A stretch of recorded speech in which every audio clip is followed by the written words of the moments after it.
Since its humble beginnings, Google has become the world's premier search engine. But more recently, it's become even more than that. Today, it also happens to have what is arguably the most powerful and far-reaching advertising network in the world. Today, with Google AdWords, you can put your offers in front of motivated buyers as sponsored search results. This means people are seeing your ad at the very moment they're searching for your solution. What could be more powerful than that? Then there's the display network. Ever notice all those images and ads in the sidebars, top and bottom of almost every website you visit? And more banners mixed in with the content? Often retargeting ads for a product you recently viewed? There's a good chance most of those ad spots were part of the Google display network. When you combine the perfect timing of search result ads and the far reach of the display network with the very reasonable cost per click of Google AdWords, it becomes a must-have advertising solution. Here's some stats that paint a clear picture of why you should be using Google Ads. Google owns over 70% of the search market share. They officially have the world's largest ad network. Google's display campaigns reach a whopping 80% of global internet users. When people see display ads, they're over 150% more likely to search for brand or segment-specific words. And even if you're planning to just focus on organic SEO, you need to have Google Ads in the mix. Almost 90% of traffic from search ads is not replaced by organic clicks when ads get paused. For people searching with real buyer intent, the ad spots at the top end up getting around 40% of the clicks on the SERPs, or search engine results pages. And almost 100% of searchers go with businesses they see on the first page of the SERPs. So getting those sponsored results up there is a must. In case there was any doubt about the effectiveness of these ads, here's a few more stats. On average, marketers make $2 in sales for every $1 they spend on Google Ads. On mobile, around 70% of searchers take action within 1 hour, and 70% say they call businesses directly from Google Search. And yes, you can have your clickable phone number right there in the search ad. All these stats probably explain why over 70% of these businesses plan to increase their ad spend in the future. So, we've gone over why you should be using Google advertising in your business. Now let's talk about setting some goals.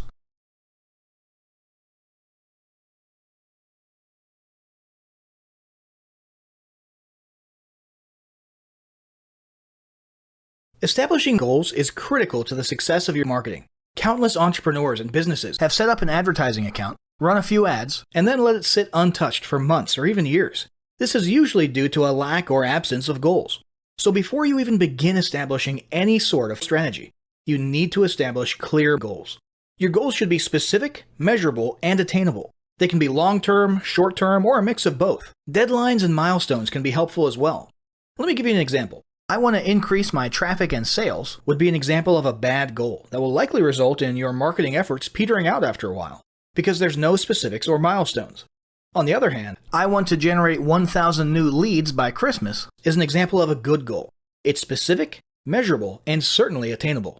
Below are some examples of the various goal categories you might be interested in for your business. First up, there's traffic to website, which usually means sales, leads, or content marketing.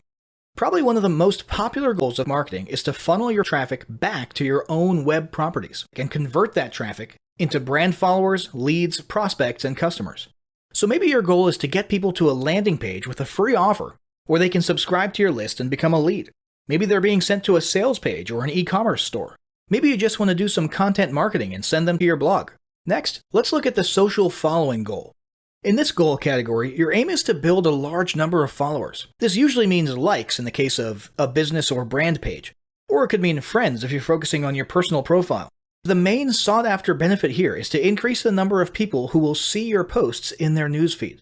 If you grow a large enough community, this can be very beneficial, and if your content is engaging enough to get a lot of traction in the form of likes, comments, and shares, you can significantly increase the range of your organic reach into people's newsfeeds. Paid advertising, either directly to your social platforms or to a page that encourages social following, can be a great way to accomplish this. Next, let's talk about brand awareness. Another goal that's less thought about might be spreading brand awareness and recognition. If you're just starting out, there's a good chance your brand might be in need of a jumpstart.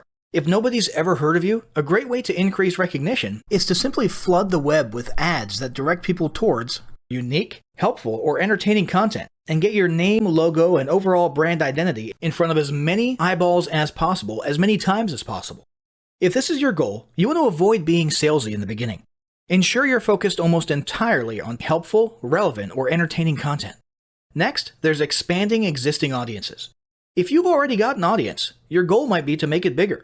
Paid advertising can be used to direct traffic to viral content like a funny video that people will share. Other ways to expand existing audiences can include driving paid ads to contests, sweepstakes, and gamification systems. Assuming your offers and prizes are compelling enough, incentivized sharing and engagement can be very effective. After that, there's enhancing or repairing public relations. Do you want to set your company apart in the public eye? Do you want to associate your brand with feelings of goodwill and community involvement? If any of these apply to you, then enhancing or repairing your public relations could certainly be a good Facebook marketing goal for your business. Often we hear about PR operations as being focused on damage control or repairing harm to a company's reputation. But it doesn't take a humiliating public catastrophe to make PR enhancement a good idea. This is a goal that any business can engage in.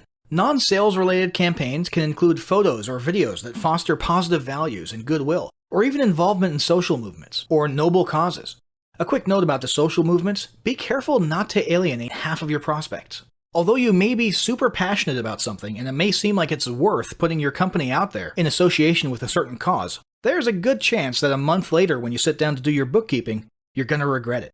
So just be careful how you go about that. Here's some more ideas. Did your business recently donate to a charity? Build a school in a third world country? Serve food at a local pantry? These are all things to send paid advertising traffic to. These don't necessarily need to be about things that your business participated in. They can be content about general things like a heartwarming video about helping the poor or caring for the elderly.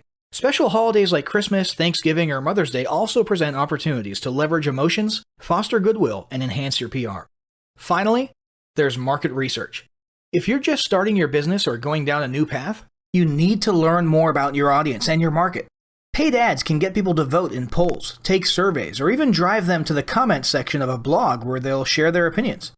Ultimately, your goal should be to gather as much data as possible and come up with one or two ideal customer avatars that you can then base your marketing and product development on. All of the goals you've learned about in this section require some sort of overall strategy relying on the various types of advertising options. So that's what we'll be covering next.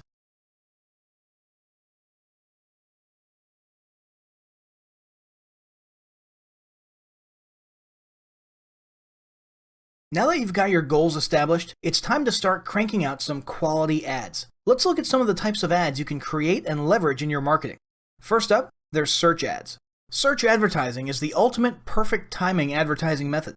These are ads that appear above, below, or next to search results. They're native ads, which means they look more or less like organic search results and blend in, except for the single word ad in a tiny box next to the URL. These ads show up based on keywords that are targeted during the ad creation process, as well as any other criteria or parameters you specified, such as geographic location. The great thing about search ads is that you're literally putting your solution right in front of people with a problem, exactly where they're looking and exactly when they're looking for it. The value of offering a product or service at the very moment someone is searching for it is obviously priceless. What's more, you only pay when people click your ad or take another specified action like calling your business. And yeah, you can set up phone call ads. So even when people don't click, you're getting free exposure with your business name and brand being put in front of countless eyeballs. Next, there's search remarketing.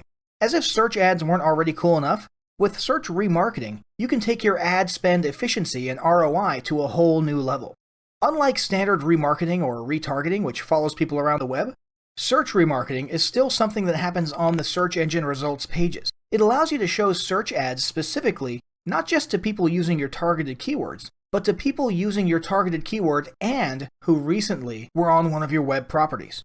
What does this mean? It means you're fine-tuning your ad campaigns and your ad spending down to a super qualified group of prospects. This means more bang for your buck and greater ROI in the long term. Then there's display ads. Google's display ads appear on more than 2 million websites around the web. If your audience is online, there's a very good chance they're spending a lot of time on sites that are part of the display ad network. And it's not just sites. These ads are now displayed on hundreds of thousands of mobile apps. There are a few types of display ads. First, there's text. These are basic textual ads with a headline, a couple lines of text, and a URL. But then, there's banner ads. These are the actual image ads that you see in the sidebars, the tops and bottoms of pages. and snug in there in the middle of content as you scroll down through a blog or forum page.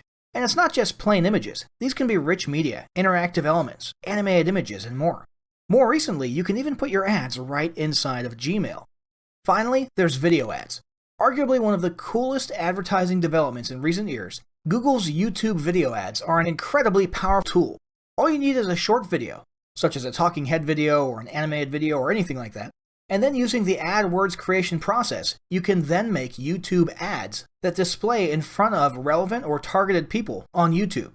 Your video either will appear in the search results, in the related videos column, or even play automatically at the beginning of other videos using the TrueView system. Not only do you get to target and put these video ads in front of the perfect audience, but you only pay when people express interest in your ad. So, all these advertising methods are clearly great and present an incredible opportunity to help you grow your brand and your business. But none of this information is worth anything if you don't implement what you've learned.